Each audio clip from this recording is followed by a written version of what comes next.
Okay, so I'm sure you recognize where I'm at now. I am at the Kosel. I'm here on early Monday morning, so you can hear singing behind me. There are a bunch of bar mitzvahs going on, but what I wanted to show you here is the Kotel's Menorah, which is a famous menorah. Right now it's at even level with the floor, but soon they're going to raise it. You can see behind me there's a man working on the fence, painting it to match the menorah gold. And every night at the Kosel, there is a special Hanukkah lighting. Now, if I'd ask you what time do you think they do the Hanukkah lighting here, you'd probably say at night sometime. But they actually do the Hanukkah lighting at sunset. Now, you might not be so familiar with what time sunset is, but it's about 4:40 p.m. And you might say, wait a minute, hold on a second, 4:40 p.m. It's not dark at 4:40 p.m. It gets dark about 5:30 p.m. Right? So how are they lighting when it's still light out? And that's the minhag in Yerushalayim. The minhag in Yerushalayim is different than probably where you live, and in most places. The minhag in Yerushalayim is, and this is according to the Rambam's opinion and the Vilna Gaon's opinion, is to light exactly at sunset. Not a minute later, not a minute earlier.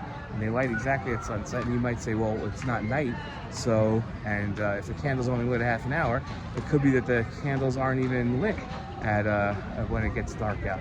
But the answer is that light actually shines stranger than like at the end of the day when the sun is setting than it does when the sun is completely set.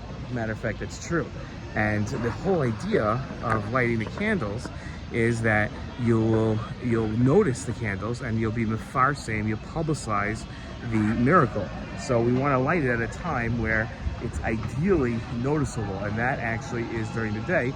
Also, just like we talked about where we light, that we light like close to the door, close to the floor, and that's noticeable because people know it's not being lit for light, like to show people away or anything, but it's being lit specifically for the Hanukkah candles. So that's the same thing here, what we're talking about, that we're lighting specifically. We see that we're lighting at sunset, and people say, well, that's not for like reading light or anything else. That's specifically for publicizing the nace. Okay, one other thing that I want to point out is that we are at the Kosel, and now a lot of people think, I think we might have done this in the previous year, a lot of people think that this is the most kadosh place in the entire world, here in Yerushalayim at the Kosel. But in fact, it's not. It's on the other side of the Kosel. It's on the other side as well, where Har HaBayis is. This place actually, the only kedusha that it has is the kedusha of a shul, because this is where people daven. But there's no actual kedusha to this area around the Kosel. As amazing as that might sound to you, the kedusha is on the other side of the wall where Har HaBayis was, and that's where the Hanukkah miracle happened.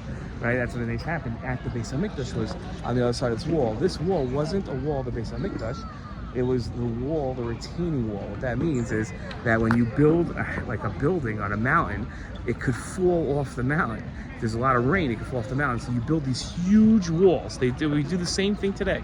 Build these huge walls to make sure that the buildings don't slide off the mountain when it rains. So that's what the Kosel was. It was a retaining wall for Har HaBayis. That's why it's at the end of the mountain, which is why we're low. We're not on the top of the mountain, which is on the other side. We're on the top of the mountain. So that's what the Kosel was. So there's no actual kedusha to this place except for kedusha beit knesset, like the kedusha of a shul. That's what this place has.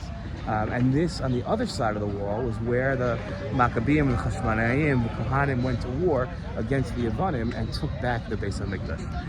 Okay, that's the end of this video. Shalom.